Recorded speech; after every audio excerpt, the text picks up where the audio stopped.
ദൈവത്തിൻ്റെ പരിശുദ്ധാത്മാവിനാൽ അനുഗ്രഹിക്കപ്പെട്ട പ്രിയപ്പെട്ട ദൈവത്തിൻ്റെ ജനമേ, സങ്കീർത്തകനായ ദാവീദ് സങ്കീർത്തനം 66:10 ഇങ്ങനെ പറഞ്ഞു വെച്ചു: ദൈവമേ, അങ്ങ് ഞങ്ങളെ പരീക്ഷിച്ചറിഞ്ഞു, ഞങ്ങളെ വെള്ളി എന്ന പോലെ അങ്ങ് പരിശോധിച്ചു.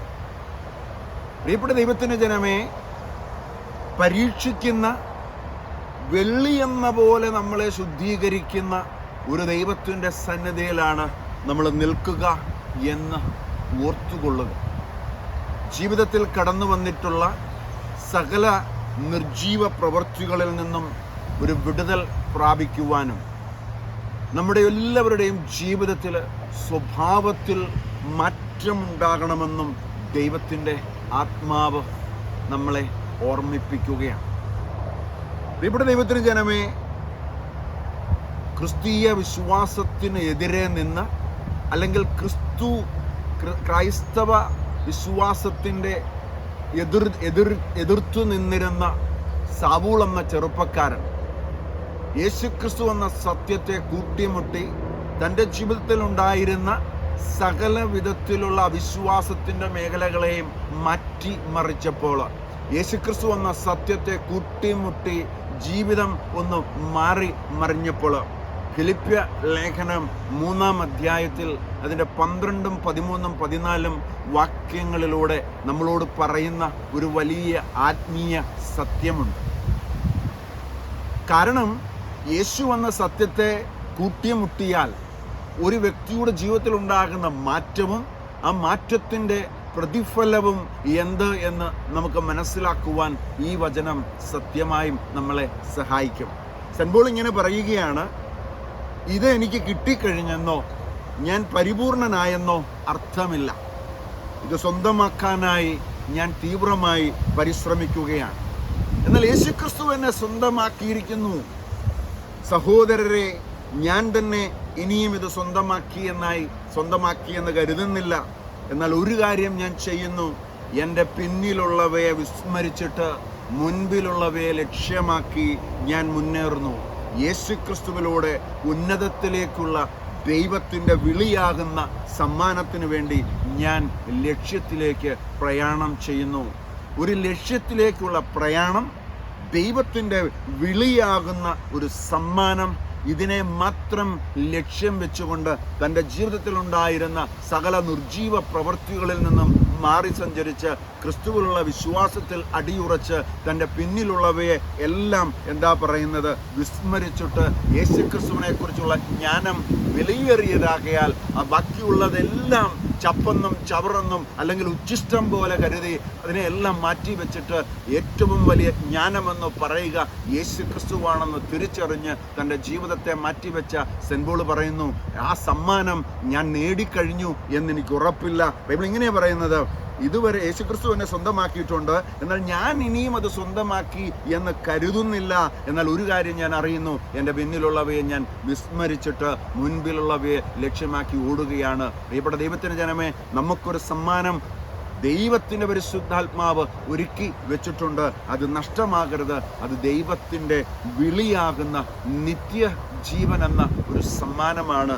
അത് നമ്മുടെ ജീവിതത്തിൽ നേടിയെടുക്കുക എന്നത് മാത്രമായിരിക്കണം ഈ ലോകത്ത് നമ്മൾ ജീവിക്കുമ്പോൾ നമ്മുടെ ജീവിതത്തിൽ അടിസ്ഥാനപരമായി, അല്ലെങ്കിൽ ഒന്നാമത്തെ ഉത്തരവാദിത്വം എന്ന് പറയുക. നമ്മുടെ ജീവിതത്തിൻ്റെ ലക്ഷ്യം ഇതായിരിക്കണം. ഇതിനു വേണ്ടി ആയിരിക്കണം നമ്മൾ പ്രയത്നിക്കേണ്ടതാണ്. ഇതിനു വേണ്ടി ആയിരിക്കണം നമ്മുടെ ജീവിതത്തിൽ നമ്മൾ പ്രാർത്ഥിച്ചും ഉപവാസിച്ചും ഒക്കെ നമ്മുടെ ജീവിതത്തിൽ മുന്നോട്ട് പോകേണ്ടത്. അതിന് നമുക്കൊരു ആത്മീയമായ പക്വത അനിവാര്യമാണ് എന്ന് ബൈബിള് വ്യക്തമാക്കുകയാണ്. നമ്മുടെ പ്രവൃത്തികൾ പരിശോധിക്കുന്ന ഒരു ദൈവം ഉണ്ടെന്ന്, അല്ലെങ്കിൽ അങ്ങനെ ഒരു തോന്നൽ നമ്മുടെ അകത്ത് ഉണ്ടെങ്കിൽ ഇന്ന് നമ്മൾ കാണിച്ചു വെക്കുന്ന നിർജീവമായ പ്രവൃത്തികളിൽ നിന്ന് നമുക്കൊരു മാറ്റമുണ്ടാകും. കാരണം എന്തെന്നറിയാമോ? ദൈവം തരുന്ന ഒരു പ്രതിഫലത്തിന് നമ്മൾ എന്താ പറയുന്നത്, കൂടുതൽ പ്രിയോറിറ്റി കൊടുത്താൽ, ഈ ലോകത്ത് എനിക്ക് രാജാവാകാൻ, ഈ ലോകത്ത് എന്നെ എല്ലാവരും വാഴ്ത്തിപ്പാടാൻ, ഈ ലോകത്ത് എനിക്ക് കിട്ടേണ്ട പ്രിയോറിറ്റി നഷ്ടമാകാതിരിക്കാൻ, പ്രിയപ്പെട്ടവരെ, ഏതെങ്കിലും ഒരു സാഹചര്യത്തെ നമ്മൾ ഉപയോഗിച്ചിട്ടുണ്ടെങ്കിൽ അവിടെ നമുക്ക് നിത്യതയോട് തുലനം ചെയ്യുമ്പോൾ ഇവിടെയുള്ള ഏത് സ്ഥാനമാനങ്ങൾക്കാണ് വിലയുള്ളത് എന്ന് നമ്മൾ തിരിച്ചറിയുക. ഈ പ്രതിഫലം, നിത്യതയുടെ ആ പ്രതിഫലം നമുക്ക് ലഭ്യമായില്ലെങ്കിൽ പ്രിയപ്പെട്ട ദൈവത്തിൻ ജനമേ എന്തായി മാറും? ഹല്ലേലൂയ. പ്രതിഫലം കിട്ടിയില്ലെങ്കിൽ നമുക്ക് നഷ്ടമുണ്ടാകും. അതുകൊണ്ട് തീരുമാനമെടുക്കേണ്ടത് നമ്മൾ ഓരോരുത്തരുമാണ്. അത് നമ്മുടെ വ്യക്തിപരമായ തീരുമാനമാണ്. കാരണം വെളിപ്പാട് പുസ്തകം 22:12 ബൈബിള് പറയുന്ന ഒരു പോയിന്റ് ഉണ്ട്. ഇതാ ഞാൻ വേഗം വരുന്നു, എൻ്റെ സമ്മാനവും ഞാൻ കൊണ്ടുവരുന്നുണ്ട്, ഓരോരുത്തർക്കും സ്വന്തം പ്രവൃത്തികൾക്കനുസൃതം പ്രതിഫലം നൽകുവാനാണ് ഞാൻ വരുന്നത്. പ്രിയപ്പെട്ട ദൈവത്തിന് ജനമേ, ഓർത്തുകൊള്ളുക, പ്രതിഫലം ഓരോരുത്തരുടെയും പ്രവൃത്തികൾക്കനുസരിച്ചാണ്. എന്നാൽ എന്തുകൊണ്ടെന്നാൽ നമ്മുടെ ജീവിതത്തിൽ പ്രതികൂലങ്ങൾ കടന്നു വരുന്നുണ്ടെങ്കിൽ ആ പ്രതികൂലത്തിന് കാരണമാകുന്ന നിർജീവ പ്രവൃത്തികളെ ഇന്ന് മാറ്റിവെച്ചിട്ട് ദൈവത്തിൻ്റെ പരിശുദ്ധാത്മാവിൻ്റെ ഹിതമനുസരിച്ച് മുന്നോട്ട് പോകുവാനുള്ള തീരുമാനമെടുത്താൽ, അത് വ്യക്തിപരമായി നമ്മൾ എടുത്താൽ നമ്മുടെ ജീവിതത്തിൽ അത് അനുഗ്രഹമാകും. അതുകൊണ്ട് ഓർത്തുകൊള്ളുക, 2 കൊരിന്ത്യൻസ് 5-ാം അധ്യായം അതിൻ്റെ 10-ാമത്തെ വാക്യത്തിൽ സെന്റ് പോൾ തന്നെ പറയുകയാണ്, എന്തുകൊണ്ടെന്നാൽ ഓരോരുത്തരും തങ്ങളുടെ ശാരീരികതയിൽ ചെയ്തിട്ടുള്ള നന്മ തിന്മകൾക്ക് പ്രതിഫലം സ്വീകരിക്കുന്നതിന് നാം എല്ലാവരും ക്രിസ്തുവിൻ്റെ ന്യായാസനത്തിൻ്റെ മുമ്പിൽ വരണമെന്നുള്ള ഒരു സത്യം സെന്റ് പോൾ നമ്മളെ ഓർമ്മിപ്പിക്കുകയാണ്. അതായത് യേശുക്രിസ്തുവാകുന്ന സത്യദൈവത്തിൽ നിന്ന്, നിത്യജീവനാകുന്ന യേശുക്രിസ്തുവിൽ നിന്ന് നിത്യതയുടെ അവകാശം പ്രാപിക്കുന്ന പ്രതിഫലത്തിൻ്റെ അവകാശിയാകുവാൻ നമ്മുടെ ജീവിതത്തിൽ ഒരു രൂപാന്തരീകരണം ഉണ്ടാകണം. ആ രൂപാന്തരീകരണം പ്രാപിക്കുന്നതിന് വേണ്ടി നമ്മൾ പ്രാർത്ഥിച്ച് ദൈവസന്നിധിയിൽ നമ്മൾ ഒരുങ്ങണം. ഈ ഒരു സമയമെന്ന് പറയുക ദൈവം നമുക്ക് അനുവദിച്ചു തരുന്ന സമയമാണെന്ന് തിരിച്ചറിയുക. ആത്മീയമായി പുതുക്കം പ്രാപിക്കുവാൻ ദൈവം തരുന്ന ഒരു അവസരമായി നമ്മളിതിനെ കാണണം. ഹല്ലേലൂയ. വേദനകൾ ഉണ്ടാകാം, വെറുപ്പുകളുടെയും അസ്വസ്ഥതകളുടെയും സാഹചര്യങ്ങൾ കടന്നു വരാം. എന്നാൽ ഇതെല്ലാം ഒഴിവാക്കി സ്നേഹത്തിൽ, വിശ്വാസത്തിൽ, വിശുദ്ധിയിൽ ജീവിക്കുവാൻ വേണ്ടി, അതായത് യേശുക്രിസ്തുവിൻ്റെ മുഖത്തേക്ക് നോക്കി പ്രകാശിതരാകുവാനുള്ള ഒരു സമയം ഈ ലോകത്ത് നമ്മൾ ജീവിക്കുമ്പോൾ പരിശുദ്ധാത്മാവ് നമുക്ക് തരികയാണ്. ക്രിസ്തുവിൽ പൂർണ്ണത പ്രാപിക്കുവാനുള്ള അവസരം. കൊളോസോസിൻ്റെ ലേഖനം 3 പറയുന്നുണ്ട്, 1 തൊട്ട് താഴോട്ട് വായിച്ചാൽ, നിങ്ങൾ ക്രിസ്തുവിനോടൊപ്പം ഉയർപ്പിക്കപ്പെട്ടിട്ടുണ്ടെങ്കിൽ ക്രിസ്തു വസിക്കുന്ന ഉന്നതത്തിലുള്ളവയിലേക്ക് നിങ്ങൾ നോക്കണം. ക്രിസ്തു വസിക്കുന്ന ഉന്നതത്തിലേക്ക് നമ്മൾ നോക്കണം. താഴേക്ക് നോക്കുവാനല്ല ദൈവം നമ്മളെ വിളിച്ചിരിക്കുന്നത്. അതുകൊണ്ട് പ്രിയപ്പെട്ട ദൈവത്തിൻ്റെ ജനമേ, കൊളോസോസിൻ്റെ ലേഖനം 2-ാം അധ്യായം 6-ഉം 7-ഉം വാക്യങ്ങൾ ഒന്ന് ശ്രദ്ധിച്ചാൽ, കർത്താവായ യേശുക്രിസ്തുവിനെ നിങ്ങൾ സ്വീകരിച്ചിരിക്കുന്നതിനാൽ അവനിൽ ജീവിക്കുവിൻ. നമ്മൾ നിരന്തരം സ്വീകരിക്കുന്ന പരിശുദ്ധ കുർബാന, യേശുക്രിസ്തുവിനെയാണ് നിങ്ങൾ സ്വീകരിച്ചിരിക്കുന്നതെങ്കിൽ യേശുക്രിസ്തുവിൽ നമ്മൾ ജീവിക്കണമെന്ന് സെന്റ് പോൾ ഓർമ്മിപ്പിക്കുകയാണ്. എങ്ങനെ ജീവിക്കണം? അവനിൽ വേരുറപ്പിക്കപ്പെടണം, അവനിൽ പണിതുയർത്തപ്പെടണം. നിങ്ങൾ സ്വീകരിച്ചിരിക്കുന്ന വിശ്വാസത്തിൽ ദൃഢത പ്രാപിച്ചുകൊണ്ട് അനർഗളമായ കൃതജ്ഞതാ പ്രകാശനത്തിൽ മുഴുകുവിൻ. കാരണം ദൈവത്തിന് നന്ദി പറയുന്നവരായി നമ്മൾ മാറണം. ആയുസ്സേകിയ അല്ലെങ്കിൽ ഈ ലോകത്ത് നമുക്ക് അനുഗ്രഹകരമായ ഒരു ജീവിതം തന്ന ക്രിസ്തുവിന് നന്ദി പറയുന്നവരായി നമ്മൾ ജീവിച്ച് ക്രിസ്തുവിൽ നമ്മൾ ജീവിക്കണം. ക്രിസ്തുവിൽ നമ്മൾ വേരുറപ്പിക്കപ്പെടണം. ക്രിസ്തുവിൽ നമ്മൾ പണിതുയർത്തപ്പെടണം. വിശ്വാസത്തിൽ നമ്മൾ ദൃഢത പ്രാപിക്കണം. ഹല്ലേലൂയ. സെന്റ് പോൾ ഇങ്ങനെ ഒരു വിശ്വാസത്തിൽ ദൃഢത പ്രാപിച്ച് ക്രിസ്തുവിൽ വേരുറപ്പിക്കപ്പെട്ട് പണിതുയർത്തപ്പെട്ട് നമ്മൾ ജീവിക്കേണ്ടതിൻ്റെ ആവശ്യകത എന്തിന് എന്ന് ഒരു ചോദ്യം നമ്മുടെ ഉള്ളിലുണ്ടാകണം. ഹല്ലേലൂയ. പ്രിയപ്പെട്ട ദൈവത്തിൻ്റെ ജനമേ, മനുഷ്യൻ്റെ ആയുസ് എന്ന് പറയുക, ബൈബിൾ പറയുന്ന സങ്കീർത്തനം 90:10 പ്രകാരം 70 അല്ലെങ്കിൽ 80 എന്നാൽ ഇന്നത്തെ ഈ കാലഘട്ടത്തിൻ്റെ നടുവിൽ ഒത്തിരിയേറെ യൗവനങ്ങൾ പോലും ഈ ലോകത്തോട് ഗുഡ് ബൈ പറഞ്ഞ് കടന്നു പോവുകയാണ്. അപ്പം അങ്ങനെ ഒരു മരണമെന്ന് പറയുന്ന ഒരു സാധ്യത നമ്മുടെ മുമ്പിൽ കടന്നു വരുമ്പോൾ, മരണത്തിന് ശേഷം ആത്മാവും മനസ്സും സ്വർഗത്തിൽ പോകണമെങ്കിൽ നമ്മൾ ക്രിസ്തുവിൽ ജീവിക്കണമെന്നുള്ള തീരുമാനം നമ്മുടെ ഹൃദയത്തിൽ നമ്മൾ ഇന്ന് ഏറ്റെടുത്തേ മതിയാകൂ. ഈശോ പറഞ്ഞു, ഞാനാണ് പുനരുത്ഥാനവും ജീവനും, എന്നിൽ വിശ്വസിക്കുന്നവർ മരിച്ചാലും ജീവിക്കും. അങ്ങനെ മരിച്ചാലും ജീവിക്കണമെങ്കിൽ ക്രിസ്തുവിൽ ജീവിക്കണം. അതുകൊണ്ടാണ് യേശുക്രിസ്തു തന്നെ യോഹന്നാന്റെ സുവിശേഷം 11:26 പറയുന്നുണ്ട്, നിങ്ങൾ അങ്ങനെ വിശ്വസിക്കുകയും ജീവിക്കുകയും ചെയ്താൽ നിങ്ങൾ എന്നേക്കും ജീവിക്കുമെന്നുള്ള ഒരു സന്ദേശം. ഹല്ലേലൂയ. ആത്മാവ് പറയുന്നത് നമ്മുടെ മനസ്സ് അംഗീകരിക്കുന്നുവെങ്കിൽ എല്ലാം ഓക്കെ ആകും. എന്നാൽ ആത്മാവ് പറയുന്നത് മനസ്സ് അംഗീകരിക്കുന്നില്ലെങ്കിൽ അത് നമ്മുടെ ജീവിതത്തിൽ പ്രശ്നങ്ങളെ കൊണ്ടുവരും എന്ന് നിങ്ങൾ തിരിച്ചറിയുക. ഹല്ലേലൂയ. മനസ്സ് എടുക്കുന്ന തീരുമാനം എന്താണ്? ആത്മാവിന് അനുസരിക്കുവാൻ പറ്റുകയില്ല. കാരണം മനസ്സ് ഏകപക്ഷീയമായി തീരുമാനിക്കുന്ന സത്യമെന്ന് കരുതുന്ന പലതും ആത്മാവിന് യോജിക്കുവാൻ പറ്റാതെ വരുന്ന സാഹചര്യം ഉടലെടുക്കുന്നുണ്ടെങ്കിൽ അത് അപകടത്തിലേക്ക് കൊണ്ടുപോകുമെന്ന് തിരിച്ചറിയണം. കാരണം ഒരു വ്യക്തി ആത്മാവിൻ്റെ സ്വരം കേട്ടിട്ടാണ് മുന്നോട്ട് കടന്നു പോകുന്നതെങ്കിൽ അത് നന്മയായി മാറും. എന്നാൽ ശരീരത്തിൻ്റെ ഒരു ക്രേവിംഗ് അനുസരിച്ച് ഒരു പക്വതയില്ലാത്തൊരു തീരുമാനം മനസ്സിലെടുത്ത് അത് മുന്നോട്ട് കൊണ്ടുപോകുവാൻ തീരുമാനമെടുത്താൽ അത് ആത്മാവിന് അനുകൂലമാകുന്ന ഒരു സാധ്യത ആവുകയില്ല.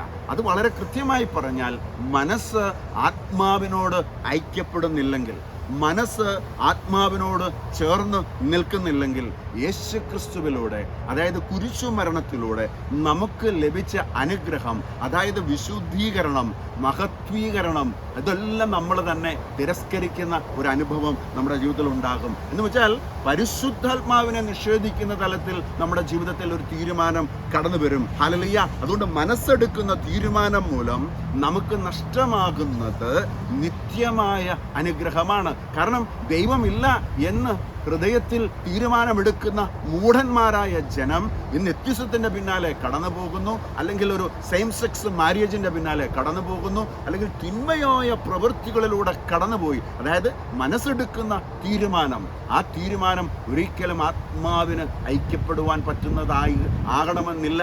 അങ്ങനെ വന്നാൽ അത് അപകടത്തിലേക്ക് കടന്നു പോകുമെന്ന് തിരിച്ചറിയുക. എന്ന് വെച്ചാൽ ആത്മാവും മൈൻഡും തമ്മിലൊരു കോൺഫ്ലിക്റ്റ് ഉണ്ടാകുന്ന ഒരു സാധ്യത ഒരു വിശ്വാസിയുടെ ജീവിതത്തിൽ അന്ധകാരത്തിൻ്റെ ശക്തിക്ക് പ്രവർത്തിക്കുവാനുള്ള സാധ്യത എന്ന് പറയുന്നത് മൈൻഡിനെ പൊസസ് ചെയ്യും. അതായത് ഈ ലോകത്തിൻ്റെ ദേവൻ അവിശ്വാസികളായ അവരുടെ മനസ്സിനെ അന്ധമാക്കി തന്നിമിത്തം യേശുക്രിസ്തുവിൻ്റെ മഹത്വമേറിയ സുവിശേഷത്തിൻ്റെ പ്രകാശം അവർക്ക് ദൃശ്യമല്ല എന്ന് ബൈബിൾ വ്യക്തമാക്കുന്നു 2 കൊരിന്ത്യൻസ് 4:4. അതുകൊണ്ട് മനസ്സിനെ അന്ധമാക്കുകയാണ്. മനസ്സിനെ അന്ധമാക്കി ആ മനസ്സിലൂടെ നിർജീവ പ്രവൃത്തികൾ കടന്നു വന്ന് യേശുക്രിസ്തു എന്ന സത്യത്തെ കൂട്ടിമുട്ടുവാൻ, അല്ലെങ്കിൽ ദൈവം അനുവദിക്കുന്ന കൂദാശകളിലൂടെ ദൈവം നമുക്ക് അനുവദിക്കുന്ന പാപക്ഷമ പ്രാപിക്കുന്ന വിശുദ്ധ കുമ്പസാരം പോലെയുള്ള മേഖലകളെ എതിർത്ത് ദൈവവുമായുള്ള ബന്ധത്തിൽ നിലനിൽക്കാനാവാത്ത വിധത്തിൽ നമ്മുടെ ജീവിതത്തെ സാത്താനിക മണ്ഡലങ്ങൾ കടത്തിക്കൊണ്ടു പോകും. ഹല്ലേലൂയ. അതുകൊണ്ട് ആത്മാവിൻ്റെ പ്രേരണ അനുസരിച്ച് ജീവിക്കുന്ന ഒരു വ്യക്തിക്ക് ഒരു കാരണവശാലും ഈ അന്ധകാരത്തെ സ്നേഹിക്കാനാവില്ല. അന്ധകാരത്തിൻ്റെ ശക്തികൾ നമ്മുടെ മുമ്പിൽ പ്രബലപ്പെടുന്ന വിധത്തിൽ നമുക്ക് ചിന്തകൾ ഏറ്റെടുക്കാൻ സാധിക്കത്തില്ല. എന്ന് വെച്ചാൽ ആത്മനാശത്തിൻ്റെ വഴി തിരഞ്ഞെടുക്കുവാൻ നമുക്ക് സാധ്യമാകത്തില്ല. അങ്ങനെ വന്നാൽ അതിൻ്റെ റിസൾട്ട് എന്ന് പറയുക ആത്മീക മരണമാണ്. ശാരീരിക മരണത്തെക്കാളും നമ്മുടെ ജീവിതത്തിൽ ആത്മീക മരണം സംഭവിച്ചാൽ അത് പുറത്താക്കപ്പെടുന്ന സാഹചര്യമാണ്. ഏദൻ തോട്ടത്തിൽ നിന്നും ആത്മാവിൻ്റെ മരണം സംഭവിച്ച ആദിമ മാതാപിതാക്കൾ പുറത്താക്കപ്പെട്ടു. എന്നാൽ പിന്നീട് യേശുക്രിസ്തുവിൻ്റെ കുരിശുമരണത്തിലൂടെ സകല ജനത്തിനും വേണ്ടിയുള്ള ആ വലിയ സന്തോഷത്തിൻ്റെ സദ്വാർത്ത ലോകത്തിലേക്ക് കടന്നു വന്ന് കാൽവരിയുടെ നെറുകയിൽ സകല മാനവരാശിയുടെയും പാപത്തെ എടുത്തുമാറ്റി ക്രിസ്തുവിൽ വിശ്വസിക്കുന്ന, യേശുക്രിസ്തുവിൻ്റെ രക്തത്തിൽ വിശ്വസിക്കുന്ന ഓരോരോ വ്യക്തികളുടെ ജീവിതത്തിലും എന്താ പറയുന്നത്, ആ പഴയ പാപത്തിൻ്റെ എന്ന് വെച്ചാൽ മുൻകൂട്ടി തിരിച്ചറിഞ്ഞവരെ തൻ്റെ പുത്രൻ്റെ സാദൃശ്യത്തോട് ചേർക്കുന്ന യേശുക്രിസ്തുവിൻ്റെ കുരിശുമരണത്തിലൂടെയുള്ള ആ വലിയ അനുഗ്രഹം, ആ നിത്യജീവിലേക്കുള്ള ആ ഒരു അനുഗ്രഹം നമുക്ക് നഷ്ടമാകും. ഹല്ലേലൂയ. അതുകൊണ്ട് ആത്മനാശത്തിൻ്റെ വഴി ഒരു കാരണവശാലും നമ്മുടെ ജീവിതത്തിൽ നമ്മൾ തിരഞ്ഞെടുക്കരുത്. നമ്മുടെ മൈൻഡിന് ഒരുപക്ഷെ ഒരു രോഗാവസ്ഥയിലേക്ക് കടന്നു പോയേക്കാം. ഹല്ലേലൂയ. അല്ലെങ്കിൽ അങ്ങനെ രോഗാവസ്ഥ, മാനസികമായ ഒരു രോഗാവസ്ഥ, അതായത് ബൈപ്പോളാർ പോലെയുള്ള ചില പ്രതികൂലങ്ങൾ, അല്ലെങ്കിൽ ക്രമമായി ചിന്തിച്ച് തീരുമാനമെടുക്കുവാൻ പറ്റാത്ത ചില സാഹചര്യങ്ങൾ നമ്മുടെ ജീവിതത്തിൽ അല്ലെങ്കിൽ ചില വ്യക്തികളുടെ ജീവിതത്തിൽ കടന്നു വരുന്നുണ്ടെങ്കിൽ 2 രീതിയിൽ നമ്മളിതിനെ ആത്മപരിശോധന ചെയ്ത് കണ്ടെത്തണം. ഒന്ന്, ഇതുപോലെയുള്ള മനസ്സിനെ പ്രോസസ്സ് ചെയ്ത് ദൈവവുമായിട്ടുള്ള ബന്ധത്തിൽ നിന്ന് നമ്മൾ അകന്നു പോകുമ്പോൾ, ഒന്നാമതായി ചില ഈവിൾ സ്പിരിറ്റുകൾ അല്ലെങ്കിൽ ദുരാത്മാക്കൾ പ്രോസസ്സ് ചെയ്യുന്ന സാഹചര്യങ്ങൾ കടന്നു വരാം. അല്ലെങ്കിൽ മനോനില തെറ്റി ചില മാനസികമായ അവസ്ഥ ജീവിതത്തിൽ കടന്നു വരാം. ഇത് രണ്ടും ഒരു വ്യക്തിയുടെ ജീവിതത്തിൽ ആത്മനാശത്തിലേക്ക് കൊണ്ടുപോകുവാനുള്ള തീരുമാനങ്ങളായി മാറാനുള്ള സാധ്യതയുണ്ട്.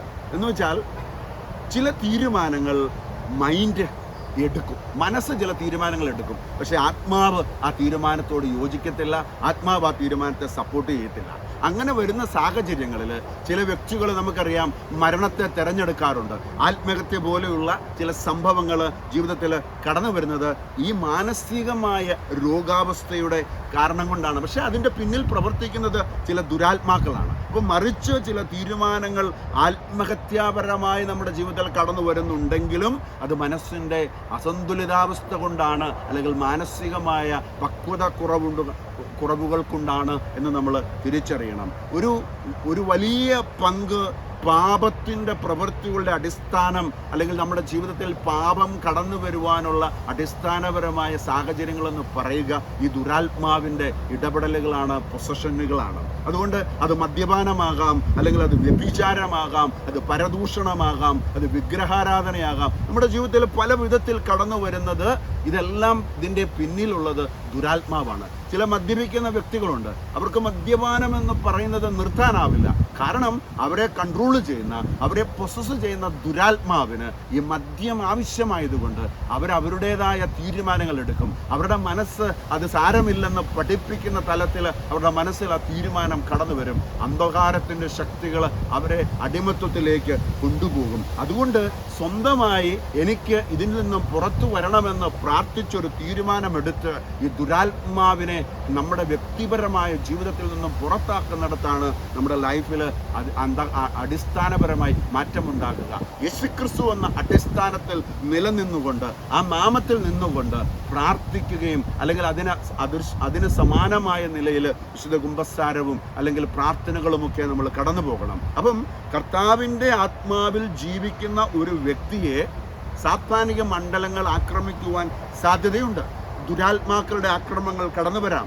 അല്ലെങ്കിൽ ദുഷി പറയുന്ന, പഴി പറയുന്ന, കുറ്റപ്പെടുത്തുന്ന, ഒറ്റപ്പെടുത്തുന്ന, അല്ലെങ്കിൽ പൊസസ് ചെയ്യാൻ ശ്രമിക്കുന്ന ഒക്കെ സാഹചര്യങ്ങൾ കടന്നു വരാം. അത് പുറമേ നിന്ന് ഉപദ്രവിച്ചുകൊണ്ടേ ഇരിക്കും. നമ്മുടെ മനസ്സ് വിഷമിപ്പിക്കുവാനുള്ള കാരണമായി അത് പ്രവർത്തിച്ചുകൊണ്ടേ ഇരിക്കും. ഒരുപക്ഷെ നമ്മുടെ മനസ്സ് വിഷമിക്കുകയും ചെയ്യും. പക്ഷേ നമ്മുടെ ആത്മാവിലോ അകത്തോ നമ്മളെ തോൽപ്പിക്കുവാൻ പറ്റാത്ത വിധത്തിൽ ആത്മീയ പക്വത പ്രാപിച്ച വ്യക്തി അതിനകത്തു നിന്നും വിട്ടുനിൽക്കും. ഹല്ലേലൂയ. അതുപോലെ ക്രിസ്തുവിൻ്റെ ആത്മാവിൽ ഒരു വ്യക്തി നിറഞ്ഞാൽ എന്താ സംഭവിക്കുക? ക്രിസ്തുവിൻ്റെ ആത്മാവിൽ ഒരു വ്യക്തി നിറഞ്ഞാൽ ആ വ്യക്തിയെ ഒരു അന്ധകാര ശക്തിക്കും തൊടാനാവില്ല എന്ന് തിരിച്ചറിയണം. ഉദാഹരണത്തിന് എന്താ പറയുക, 2 കൊരിന്ത്യൻസ് 6-ാം അധ്യായം അതിന് 14-ാമത്തെ വാക്യം പറയുകയാണ്, ക്രിസ്തുവിന് ബലിയാലുമായി എന്ത് യോജിപ്പാണുള്ളത്? പ്രകാശത്തിന് അന്ധകാരവുമായി എന്ത് കൂട്ടുകെട്ടാണുള്ളത്? എന്ന് വെച്ചാൽ ദുരാത്മാവ് ബാധിച്ച ചില വ്യക്തികളെ നമുക്ക് പള്ളിക്കകത്ത് കാണാൻ പറ്റും, പക്ഷേ ആത്മീയ മേഖലകളിൽ കാണാൻ പറ്റും. എല്ലാവരും രക്ഷ പ്രാപിച്ചിട്ടില്ല എന്ന് നമ്മൾ ഇതിൽ നിന്ന് തിരിച്ചറിയണം. നമ്മുടെ ജീവിതത്തിൽ എന്തിനു വേണ്ടിയാണ് നമ്മൾ രക്ഷ പ്രാപിക്കുക? അല്ലെങ്കിൽ എന്തിനു വേണ്ടിയാണ് യേശുക്രിസ്തു എന്ന അടിസ്ഥാനത്തിൽ നമ്മൾ നിലനിൽക്കുക? എന്തിനു വേണ്ടിയാണ് സഭയിലും വിശ്വാസത്തിലും വിശുദ്ധ കൂദാശകളിലുമൊക്കെ നമ്മൾ അടിസ്ഥാനപരമായി ചേർന്ന് നിൽക്കേണ്ട ആവശ്യകത? അതിനെക്കുറിച്ച് പത്രോസ് ലേഖ നമ്മളെ പഠിപ്പിച്ച് തരുന്നുണ്ട്. നമ്മൾക്ക് ബൈബിൾ എടുത്താൽ 2 പത്രോസ് 1-ാം അധ്യായം അതിൻ്റെ 3-ാമത്തെ വാക്യം തൊട്ട് നമ്മൾ താഴേക്ക് വായിച്ചാൽ ഒരു ക്രൈസ്തവ വിശ്വാസിയുടെ വിളിയെക്കുറിച്ച് പത്രോസ് പഠിപ്പിക്കുകയാണ്. എന്താണ് പറയുന്നത്? 2 പത്രോസ് 1:3 തൻ്റെ മഹത്വത്തിലേക്കും ഔന്നത്യത്തിലേക്കും നമ്മെ വിളിച്ചവനെക്കുറിച്ചുള്ള പൂർണ്ണമായ അറിവിലൂടെ നമ്മുടെ ജീവിതത്തിനും ഭക്തിക്കും ആവശ്യമായതെല്ലാം അവൻ്റെ ദൈവിക ശക്തി നമുക്ക് പ്രദാനം ചെയ്തിരിക്കുന്നു. ഹല്ലേലൂയ. ഇവിടെ വിളി, ദൈവത്തിൻ്റെ വിളി തൻ്റെ മഹത്വത്തിലേക്കാണ് എന്ന് തിരിച്ചറിയണം. അതൊരു സാധാ വിളിയല്ല എന്ന് തിരിച്ചറിയണം. വിളിച്ചവനെക്കുറിച്ചുള്ള അറിവ് വളരെ ഇമ്പോർട്ടൻ്റ് ആണ്. വിളി ഏറ്റെടുക്കുമ്പോൾ നമ്മുടെ ജീവിതത്തിന് ആവശ്യമായതെല്ലാം ദൈവത്തിൻ്റെ ദൈവിക ശക്തി തരുമെന്നാണ് ബൈബിൾ വ്യക്തമാക്കുക. വിളിച്ചത് യേശുക്രിസ്തുവാണെങ്കിൽ അവൻ തൻ്റെ മഹത്വത്തിൻ്റെ സമ്പന്നതയിലേക്കാണ് വിളിച്ചിരിക്കുന്നത് എന്നുകൂടി തിരിച്ചറിയുന്നത് നല്ലതാണ്. കാരണം സെന്റ് പോൾ പറഞ്ഞു ഫിലിപ്പ് ലേഖനം 4:19 എൻ്റെ ദൈവം തൻ്റെ മഹത്വത്തിൻ്റെ സമ്പന്നതയിൽ നിന്ന് യേശുക്രിസ്തു വഴി നമുക്ക് എല്ലാം തരും. എൻ്റെ ദൈവം തൻ്റെ മഹത്വത്തിൻ്റെ സമ്പന്നതയിലൂടെ എല്ലാം ഒരുക്കി വെച്ചിരിക്കുക. അത് നമുക്ക് തരും. കാരണം വിളിച്ചത് യേശുക്രിസ്തുവാണ്. ആ വിളി അത് അനുഗ്രഹമാണ്. ഇനി നമ്മളോട് വളരെ കൃത്യമായി പറയുകയാണ്, ഈ വിളി നമ്മളുടെ ദുരാശ മൂലം നഷ്ടമാകരുത്. അടുത്ത വാക്യം പറയുന്നു 2 പത്രോസ് 1:4 ദുരാശ മൂലം ലോകത്തിലുണ്ടാകുന്ന വിനാശത്തിൽ നിന്ന് രക്ഷപ്പെട്ട് ദൈവിക സ്വഭാവത്തിൽ നിങ്ങൾ പങ്കുകാരാകുന്നതിന് തൻ്റെ മഹത്വവും ഔന്നത്യവും അവിടുന്ന് നിങ്ങൾക്ക് അമൂല്യവും ശ്രേഷ്ഠവുമായ വാഗ്ദാനങ്ങൾ നൽകിയിരിക്കുന്നു. 2 കാര്യങ്ങൾ സെന്റ് പീറ്റർ നമ്മളെ ഓർമ്മിപ്പിക്കുകയാണ്. ഒന്ന്, നമ്മൾ ദൈവത്തിൻ്റെ മക്കളാണ്. നമുക്ക് ജീവിക്കുവാൻ ആവശ്യമായതെല്ലാം ക്രിസ്തുവിലൂടെ ദൈവം നമുക്ക് നൽകിയിരിക്കുന്നു. ഇത് നമ്മുടെ കഴിവ് മുഖാന്തിരമല്ല. ക്രിസ്തുവിനെ അറിയുന്നതിലൂടെ ദൈവം നമുക്ക് നൽകിയിരിക്കുന്ന വാഗ്ദാനങ്ങൾ നമ്മുടെ ആത്മീക ജീവിതത്തെ തന്നെ ശക്തിപ്പെടുത്തുകയാണ്. ഈ വാഗ്ദാനങ്ങളെല്ലാം തന്നെ നമ്മെ ദൈവിക സ്വഭാവത്തിലേക്ക് ചേർത്തു പിടിക്കുന്നവരാക്കി, അല്ലെങ്കിൽ ദൈവവുമായി ഒരു പങ്കാളിത്തമുള്ളവരാക്കി നമ്മളെ മാറ്റുകയാണ്. അതായത് ദൈവത്തെ നേടുന്നവരായി മാത്രമല്ല, ദൈവത്തെ പോലെ ജീവിക്കുവാനും നമ്മൾ വിളിക്കപ്പെട്ടവരാണ് എന്ന് നമ്മൾ തിരിച്ചറിയണം. ഇവിടെ വളരെ ഇമ്പോർട്ടൻ്റ് ആയ 1-2 കാര്യങ്ങൾ ഹല്ലേലൂയ പത്രോസിൻ്റെ 2 പത്രോസ് 1 നമ്മൾ വീണ്ടും കാണുകയാണ്. 5, 6, 7 വാക്യങ്ങളിലൂടെ ഇങ്ങനെയാണ് പറയുക: ഇക്കാരണത്താൽ നിങ്ങളുടെ വിശ്വാസത്തെ സുഹൃതം കൊണ്ടും, സുഹൃതത്തെ ജ്ഞാനം കൊണ്ടും, ജ്ഞാനത്തെ ആത്മസംയമനം കൊണ്ടും, ആത്മസംയമനത്തെ ക്ഷമ കൊണ്ടും, ക്ഷമയെ ഭക്തി കൊണ്ടും, ഭക്തിയെ സഹോദര സ്നേഹം കൊണ്ടും, സഹോദര സ്നേഹത്തെ ഉപവി കൊണ്ടും സമ്പൂർണ്ണമാക്കുവാൻ നന്നായി ഉത്സാഹിക്കുവിൻ. ഹല്ലേലൂയ. ഇവിടെ ദൈവത്തിന് ജനമേ, ഇവിടെ ഈ പറഞ്ഞിരിക്കുന്ന ഓരോ കാര്യങ്ങളും, അതായത് ഒരു വ്യക്തിയുടെ ജീവിതത്തിൽ ആത്മീകമായി, അതായത് ദൈവത്തിലുള്ള വിശ്വാസം, യേശുക്രിസ്തുവിലുള്ള വിശ്വാസം എന്തായി മാറണം? അത് സുഹൃതമായി മാറണം. ഈ സുഹൃതം അത് നീതിയായി, നീതിയിലുള്ള അല്ലെങ്കിൽ ഒരു പരിശുദ്ധാത്മാവിലുള്ള ജീവിതമായി മാറണം. പിന്നീട് അത് ജ്ഞാനം, അത് ഒരു പരിജ്ഞാനത്തിലേക്ക്, ദൈവത്തോടുള്ള വിശ്വാസത്തിൻ്റെ ബോധ്യം വളർന്ന് ആ അറിവ് നമ്മളെ നിത്യതയിൽ എത്തിക്കുന്നതായി മാറണം. അതിലൂടെ നമുക്ക് നിയന്ത്രണം, ആത്മസംയമനം, നമ്മുടെ വികാരങ്ങളുടെ മേലുള്ള അധീനത, നമുക്ക് ദേഷ്യമുണ്ടാകാം, അല്ലെങ്കിൽ സങ്കടമുണ്ടാകാം, സന്തോഷമുണ്ടാകാം, അങ്ങനെ പല വിധത്തിലുള്ള വികാരങ്ങൾ നമ്മുടെ മനസ്സിൽ, നമ്മുടെ ജീവിതത്തിൽ കടന്നു വരും. അതിനെയെല്ലാം നമ്മൾ കൺട്രോൾ ചെയ്യുവാനുള്ള ഒരു ക്ഷമയിലേക്ക് നമ്മൾ വളരണം. ആ ക്ഷമ ഏത് പ്രതികൂലത്തിലും ധൈര്യത്തോടുകൂടി നിൽക്കുവാൻ, ക്ഷമയോടുകൂടി നിൽക്കുവാൻ നമ്മളെ സഹായിക്കും. അതിലൂടെ ഭക്തി, ദൈവത്തോടുള്ള ഭക്തി, ദൈവത്തോടുള്ള ആരാധന, ദൈവത്തോടുള്ള ആദരവ് നമ്മുടെ ജീവിതത്തിലേക്ക് കടന്നു വരും. അത് ദൈവത്തോടുള്ള ആദരവും സ്നേഹവും നമ്മുടെ ഹൃദയത്തിൽ നിറഞ്ഞു നിൽക്കുമ്പോൾ സഹോദരങ്ങളോടുള്ള സ്നേഹം, ഒരു ട്രൂ ലവ് നമ്മുടെ ഉള്ളിൽ നിന്നും കടന്നു വരും. അതിൽ കരുണയുണ്ട്, അതിൽ സഹനമുണ്ട്, അതിൽ ഉപവിയുണ്ട്, എല്ലാ മനുഷ്യരോടുമുള്ള സ്നേഹം. നമ്മൾ 1 കൊരിന്ത്യൻസ് 13 അതിൻ്റെ 1 തൊട്ട് 13 വരെയുള്ള വാക്യങ്ങൾ എടുത്താൽ അവിടെ സ്നേഹമെന്ന് പറയുന്നതിനെ വളരെ കൃത്യമായി സെന്റ് പോൾ പറഞ്ഞു വെച്ചിട്ടുണ്ട്. സ്നേഹമില്ലെങ്കിലാണ് പ്രിയപ്പെട്ട ദൈവത്തിൻ്റെ ജനമേ നമ്മുടെ ജീവിതത്തിൽ വെറുപ്പും വിദ്വേഷവും പകയും പിണക്കയും തള്ളിമാറ്റലും അവഗണിക്കലും കുറ്റപ്പെടുത്തലും ഇതെല്ലാം കടന്നു വരുന്നത് സ്നേഹമില്ലാത്തത് കൊണ്ടാണ്. അതുകൊണ്ടല്ലേ പറഞ്ഞ് പ്രവചനപരമുണ്ടെങ്കിലും സകലതും എന്താ പറയുക അറിയുവാനുള്ള കരുത്തുണ്ടെങ്കിലും അത് മുഴങ്ങുന്ന ചേങ്ങലയോ അങ്ങനെ അങ്ങ് പറഞ്ഞു പോവുകയാണ്. അവസാനം എത്തി നിൽക്കുന്നു വിശ്വാസം, പ്രത്യാശ.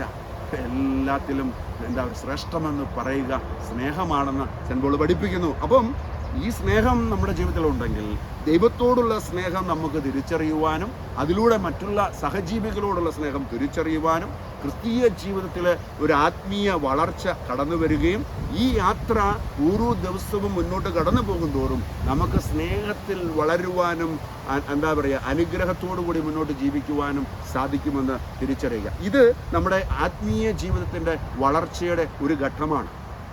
ഈ ഘട്ടത്തിൽ നിന്ന് നമ്മൾ മുന്നോട്ട് പോയാൽ അത് ഫലം പുറപ്പെടുവിക്കുന്ന ഒരു അനുഗ്രഹത്തിലേക്ക് കടന്നു പോകും. ഇവിടെ 2 പത്രോസ് 1-ാം അധ്യായം 8ഉം 9ഉം വാക്യങ്ങൾ നമ്മളോട് പറയുന്നു. ഈ പറയപ്പെടുന്ന ഫലങ്ങൾ നമ്മൾ കണ്ടു. ഈ കഴിഞ്ഞ ഇതിനു മുമ്പ് കേട്ട കാര്യങ്ങൾ നമ്മൾ കേട്ടു. ഇനി ഇതിൽ നമ്മൾ വളരുമ്പോൾ ഇവ നിങ്ങളിൽ ഉണ്ടായിരിക്കുകയും സമൃദ്ധമാവുകയും ചെയ്താൽ നിങ്ങൾ പ്രയോജനശൂന്യരും ഫലരഹിതരുമാകാതിരിക്കുവാൻ നമ്മുടെ കർത്താവായ യേശുക്രിസ്തുവിനെ കുറിച്ചുള്ള പൂർണ്ണമായ അറിവ് സഹായിക്കും. എന്ന് വെച്ചാൽ ഈ സ്നേഹത്തിൽ നമ്മൾ വളർന്നാൽ, ജ്ഞാനത്തിൽ ക്രിസ്തുവിനെ കുറിച്ചുള്ള അറിവിൽ നമ്മൾ മുന്നോട്ട് പോയാൽ അത് നമ്മളെ പ്രയോജനശൂന്യരും ഫലരഹിതരും ആക്കി എന്താ പറയുന്നത് കർത്താവായ യേശുക്രിസ്തുവിനെ കുറിച്ചുള്ള പൂർണ്ണമായ അറിവിൽ വളരുവാൻ സഹായിക്കും. അങ്ങനെ വരുമ്പോൾ ഇങ്ങനെയുള്ള അറിവ് ഇല്ലാത്തവരെ കുറിച്ചാണ് അടുത്ത വാക്യം പറയുക, 9-ാം വാക്യം പറയുക. അങ്ങനെയുള്ളവർ ക്രിസ്തുവിൽ വളരാതെ, സ്നേഹത്തിൽ വളരാതെ കടന്നുപോയാൽ ഇവയില്ലാത്തവർ അന്ധനാണ്, ഹ്രസ്വദൃഷ്ടിയാണ്, പഴയ പാപങ്ങളിൽ നിന്ന് ശുദ്ധീകരിക്കപ്പെട്ടു എന്ന കാര്യം വിസ്മരിക്കപ്പെടുന്നവനുമാണ് എന്ന് പത്രോസ്ലീഹ പറയുകയാണ്. നമ്മളിൽ ഈ ആത്മാവിൻ്റെ ഫലം, ഈ ഗുണം നിലനിൽക്കുന്നില്ല എങ്കിൽ നമ്മൾ പ്രയോജനശൂന്യരായി മാറും, നമ്മൾ ഫലരഹിതരുമായി തീരും എന്ന് വ്യക്തമാക്കുന്നു. അപ്പോൾ കർത്താവേ കർത്താവേ എന്ന് എന്നെ വിളിക്കുന്നവനല്ല, എൻ്റെ സ്വർഗസ്ഥനായ പിതാവിൻ്റെ ഇഷ്ടം നിറവേറ്റുന്നവനാണ് നിത്യതയിൽ പ്രവേശിക്കുക, അല്ലെങ്കിൽ ദൈവത്തിൻ്റെ ആ ഹൃദയത്തിലേക്ക് ചേർന്ന് നിൽക്കുക എന്ന കാര്യം നമ്മൾ മറക്കരുത്. ഹല്ലേലൂയ. അപ്പം യേശുക്രിസ്തു ഈ ലോകത്തിലേക്ക് കടന്നു വന്നത് പാപിയെ തേടിയാണെങ്കിൽ ഇന്നത്തെ ആത്മീയതയുടെ ഒരു കുഴപ്പം അത് പണത്തെ തേടിയുള്ള യാത്രയായി മാറുകയാണ്. അതുമല്ലെങ്കിൽ പണമുള്ളവരെ മാത്രം ലക്ഷ്യമാക്കി കടന്നു പോകുന്ന ഒരു സാധ്യതയാണ്. യേശു വന്നത് പാപിയെ തേടിയെങ്കിൽ ഇന്നത്തെ ആത്മീയത പണത്തെ തേടിയുള്ള യാത്രയായി മാറി. ഇതാണ് വ്യത്യാസം. അങ്ങനെ വരുമ്പോൾ സ്നേഹമില്ലാത്ത കാലഘട്ടം ഇവിടെ രൂപപ്പെട്ടു വരും. ഹല്ലേലൂയ. സ്നേഹമുണ്ടെങ്കിൽ യേശുക്രിസ്തു നമ്മുടെ കൂടെയുണ്ട്. ആ ഇമ്മാനുവേൽ അനുഭവം നമ്മുടെ കൂടെയുണ്ടെങ്കിൽ പരസ്പരം സ്നേഹിക്കുവാൻ നമുക്ക് സാധിക്കും. ഹല്ലേലൂയ. അപ്പോൾ തെറ്റു ചെയ്തവരെ ആണെങ്കിൽ പോലും നേടിയെടുക്കുവാൻ, ചേർത്തു പിടിക്കുവാൻ നമുക്ക് സാധിക്കും. അതാണ് യഥാർത്ഥത്തിലുള്ള ആത്മീയതയെന്ന് പറയുക. ഹല്ലേലൂയ. എനിക്ക് ഒരാൾ എതിരായാൽ അവരെ പുറത്താക്കുന്നതല്ല അന്ധകാരത്തിൻ്റെ ശക്തിയുടെ എന്താ പറയുക താല്പര്യത്തിനനുസരിച്ച് കടന്നു പോകുന്ന ആത്മീയതയായി അത് മാറും. ഹല്ലേലൂയ. അപ്പം എനിക്കൊരാൾ എതിരായാൽ ആ വ്യക്തിക്കെതിരെ ഞാൻ നിൽക്കുന്നതല്ല ആത്മീയത. 99 എണ്ണത്തിനെയും വിട്ടിട്ട് ഒന്നിൻ്റെ പുറകെ പോയ യേശുക്രിസ്തുവിനെ നമുക്ക് മാതൃകയാക്കാൻ പറ്റാതെ കടന്നു പോവുകയാണ്. 99 എണ്ണവും ഇന്ന് മരുഭൂമി അനുഭവത്തിലൂടെ കടന്നു പോവുകയാണെങ്കിലും, ഒന്നും തിന്നാനില്ലെങ്കിലും, ഒന്നും തിന്നുന്നില്ലെങ്കിലും, പ്രിയപ്പെട്ട ദൈവത്തിന് ജനമേ, ആ 99 എണ്ണത്തിനെ മാറ്റി വെച്ചിട്ട് ഒന്നിൻ്റെ പിന്നാലെ പോയ നസ്രായൻ്റെ ആ ഒരു എന്താ പറയുന്നത് സാധ്യത നമ്മളിൽ ഇല്ലാതെ പോകുന്ന ഒരു കാലഘട്ടം ഇവിടെ ഉടലെടുത്തു കഴിഞ്ഞു. ഹല്ലേലൂയ. ഇന്നത്തെ പണ്ടാരോ പറഞ്ഞതുപോലെ അന്ന് 99 വിട്ടിട്ട് ഒന്നിൻ്റെ പുറകെ പോയി.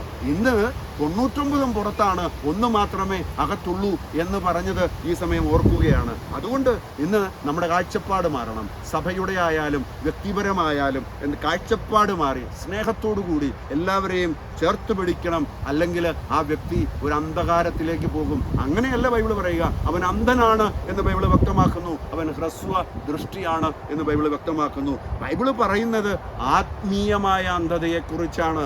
ഹ്രസ്വദൃഷ്ടി എന്ന് പറയുന്നത് എന്താ പറയുന്നത്? ഇന്നലെ എന്നെ കർത്താവ് നടത്തി, കഴിഞ്ഞ ഒരാഴ്ചക്കാലം കർത്താവ് എന്നെ നടത്തി, 1 വർഷക്കാലം എന്നെ ദൈവം നടത്തി. ഇങ്ങനെ നമ്മൾ ദൈവത്തിന് നന്ദി പറയും. പക്ഷേ കഴിഞ്ഞ കാലത്ത് ഞാൻ എന്തായിരുന്നു, ദൈവം എന്നോട് കാണിച്ച കരുണ ഞാൻ മറന്നുപോയി. എൻ്റെ മുൻകാല പാപം ഞാൻ മറന്നുപോയി. എൻ്റെ ദൃഷ്ടി അങ്ങോട്ട് എത്തുന്നില്ല. എൻ്റെ ഹ്രസ്വദൃഷ്ടി കാരണം എൻ്റെ കഴിഞ്ഞകാല ജീവിതം എനിക്കിന്ന് കാണുവാൻ സാധിക്കാതെ പോകുന്നുണ്ടെങ്കിൽ പ്രിയപ്പെട്ട ദൈവത്തിന് ജനമേ, അവിടെ തെറ്റുപറ്റി. എൻ്റെ കഴിഞ്ഞകാല ജീവിതം ഇന്ന് നമുക്ക് കാണുവാൻ സാധിക്കുന്നുവെങ്കിൽ അവിടെ സ്നേഹം കൊണ്ട് നിറയും. കാരണം 2025 വർഷങ്ങൾക്ക് മുമ്പ് യേശുക്രിസ്തു എനിക്ക് വേണ്ടി, നമുക്ക് വേണ്ടി കാൽവരിയിൽ ചൊരിഞ്ഞ സ്നേഹത്തിൻ്റെ നേർക്കാഴ്ച എൻ്റെ നെഞ്ചിലെത്തിയാൽ, എൻ്റെ ഉള്ളിലെത്തിയാൽ, എൻ്റെ പാപം എൻ്റെ യേശുക്രിസ്തു, എൻ്റെ കർത്താവ് ക്ഷമിച്ചത് ഞാൻ അന്ന് ഓർത്താൽ, പ്രിയപ്പെട്ട ദൈവത്തിന് ജനമേ, എനിക്ക് മറ്റുള്ളവരോട് പിണങ്ങിയിരിക്കാനോ, എനിക്ക് മറ്റുള്ളവരോട് ദേഷ്യപ്പെട്ടിരിക്കാനോ സാധിക്കുമോ? ഈ അന്ധതയാണ് നമുക്കിന്ന് മാറേണ്ടത്. ഇതാണ് യഥാർത്ഥത്തിൽ ആത്മീയ അന്ധത. പഴയത് കാണുവാൻ പറ്റാതെ പോകുന്ന ഹ്രസ്വദൃഷ്ടി. അതുപോലെ നമ്മുടെ ദൂരക്കാഴ്ചയെ നമുക്ക് നഷ്ടമാകുന്നുണ്ടോ എന്ന് ചിന്തിക്കണം. കാരണം കർത്താവായ യേശുക്രിസ്തുവിൻ്റെ ഒപ്പം നിത്യതയിൽ ഇരിക്കുവാനുള്ള കാഴ്ചയും എനിക്ക് നഷ്ടമായോ? അത് തിരിച്ചറിയാൻ പറ്റാത്തത് കൊണ്ട് എന്നിൽ സ്നേഹം നഷ്ടമാകും. അത് തിരിച്ചറിഞ്ഞാൽ എനിക്കെൻ്റെ ദൈവം ഒരുക്കി വെച്ചിരിക്കുന്ന ആ വലിയ സമ്മാനത്തെക്കുറിച്ച് ഞാൻ ഓർത്താൽ എൻ്റെ പിന്നിലുള്ളവയെ എല്ലാം വിസ്മരിച്ചിട്ട് ആ സമ്മാനത്തിന് വേണ്ടി, ആ പ്രതിഫലത്തിന് വേണ്ടി ഞാൻ ഓടും. ഇവിടെ ദൈവത്തിന് ജനമേ, ഇത് തിരിച്ചറിയുന്ന ഒരു നിമിഷം നമ്മുടെ ഉള്ളിൽ സ്നേഹം നിറയും. ഹല്ലേലൂയ. ആത്മീയ അന്ധത നമ്മുടെ ഉള്ളിൽ നിന്ന് മാറണം.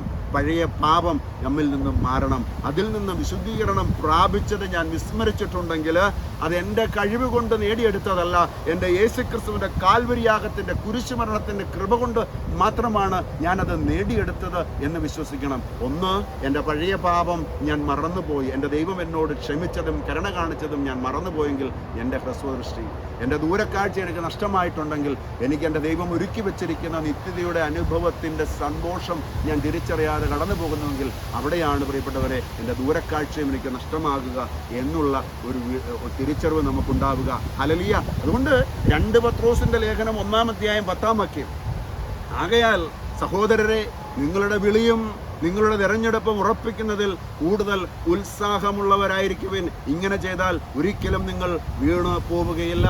ഓർത്തുകൊള്ളുക, നിങ്ങളുടെ വിളിയെക്കുറിച്ച് നിങ്ങൾ അറിയണം, നിങ്ങളുടെ തെരഞ്ഞെടുപ്പിനെ കുറിച്ച് നിങ്ങൾ അറിയണം. ഇങ്ങനെ ചെയ്താൽ നിങ്ങൾ തോറ്റുപോകത്തില്ലെന്ന് പത്രോസ്ലീഹ പഠിപ്പിക്കുന്നതിൻ്റെ കാരണം എന്താണ്?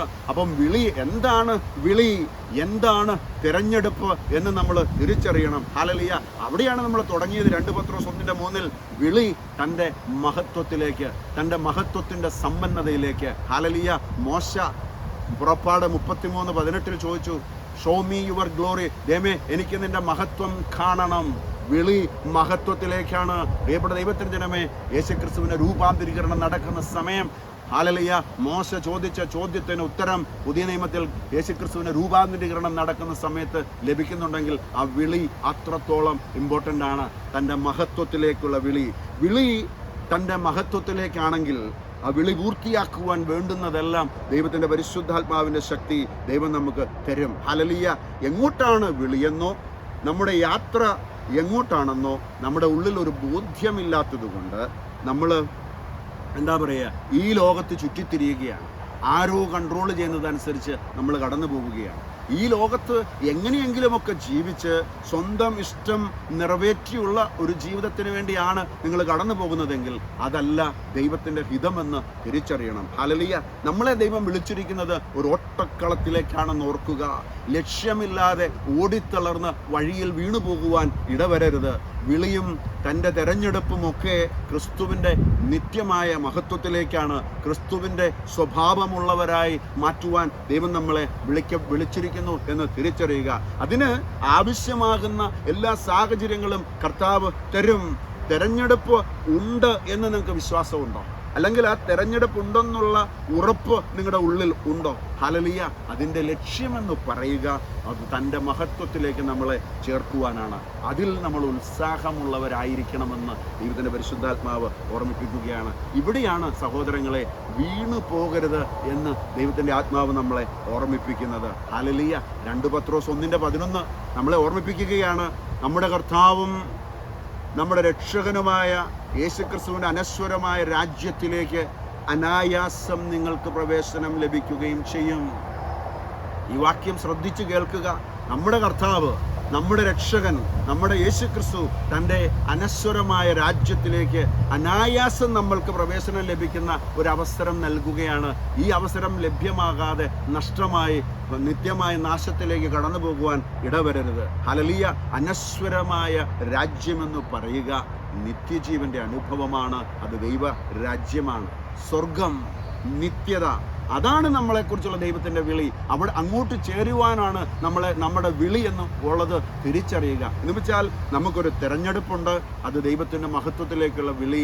അതിനോട് ചേർന്ന് നിൽക്കുമ്പോൾ പ്രിയപ്പെട്ടവരെ, അനായാസം നമുക്ക് സ്വർഗത്തിലേക്ക്, നിത്യതയിലേക്ക് കയറണം. ഹല്ലേലൂയ. നമുക്ക് അനായാസം എവിടെയൊക്കെയാണ് പ്രവേശനമുള്ളത്?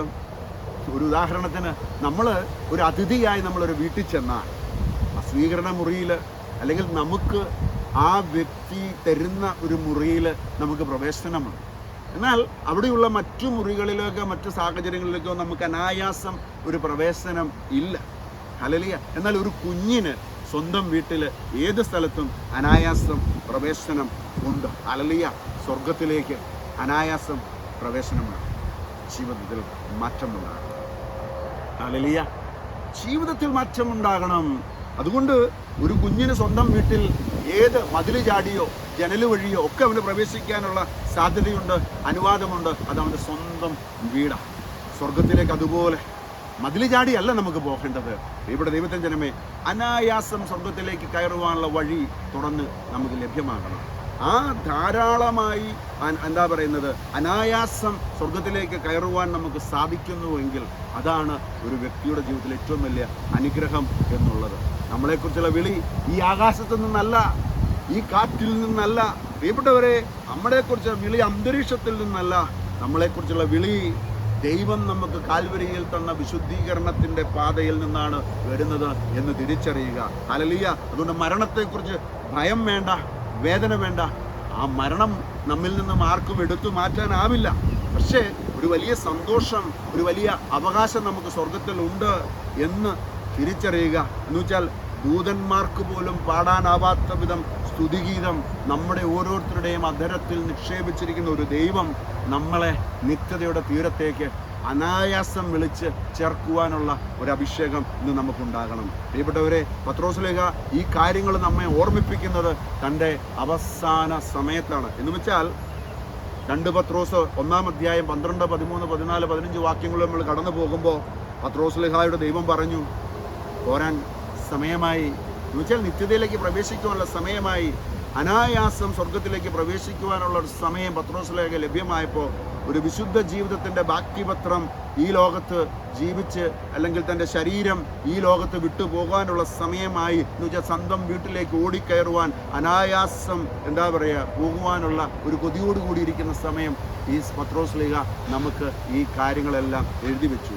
മരണത്തിൽ നിന്ന്, ഭയത്തിൽ നിന്ന് വിടുതൽ തരുന്ന ഒരു വചനം. കർത്താവിൻ്റെ അടുത്തേക്ക് പോകുവാൻ, അല്ലെങ്കിൽ ഒരു കാത്തിരിപ്പിൻ്റെ സമയത്ത് രൂപാന്തരീകരണം പ്രാപിക്കുവാനുള്ള ഒരു സാഹചര്യത്തിൽ പത്രോസ്ലീഹ ഇത് എഴുതി വെച്ചു. നിങ്ങളിത് 2 പത്രോസ് 1-ാം അധ്യായം 12, 13, 14, 15 വാക്യങ്ങൾ വായിക്കുമ്പോൾ അത് നമുക്ക് മനസ്സിലാകും. കാരണം ഇത് തന്നെയാണ്, ഈ ഒരു അനുഭവത്തിലേക്ക് എത്തിയപ്പോഴാണ് സെന്റ് പോൾ പോലും എനിക്ക് ജീവിതം ക്രിസ്തുവും മരണം നേട്ടവും എന്ന് പറയുവാൻ സാധിച്ചത്. ഹല്ലേലൂയ. അതുകൊണ്ട് ഇവിടെ പരിശുദ്ധാത്മാവ് നമുക്ക് തരുന്ന ഒരു ബോധ്യം, യേശുക്രിസ്തുവിലുള്ള വിശ്വാസം നമ്മുടെ ഹൃദയത്തിൽ വളർന്നു വന്ന് അതിനെതിരെ വരുന്ന സകല പോരാട്ടങ്ങളെയും, അല്ലെങ്കിൽ അതിനെതിരെ വരുന്ന സകല തീരുമാനങ്ങളെയും ഉപേക്ഷിച്ച് എൻ്റെ ഇഷ്ടത്തിനൊത്തുള്ളൊരു ജീവിതമല്ല, എൻ്റെ ദൈവത്തിൻ്റെ ഇഷ്ടമനുസരിച്ചുള്ള ജീവിതം എന്നിൽ ഞാൻ ഏറ്റെടുക്കുമെന്നുള്ള തീരുമാനമെടുത്ത് എൻ്റെ ഇഷ്ടം വേണ്ട, എൻ്റെ ദൈവത്തിൻ്റെ ഇഷ്ടം മതി.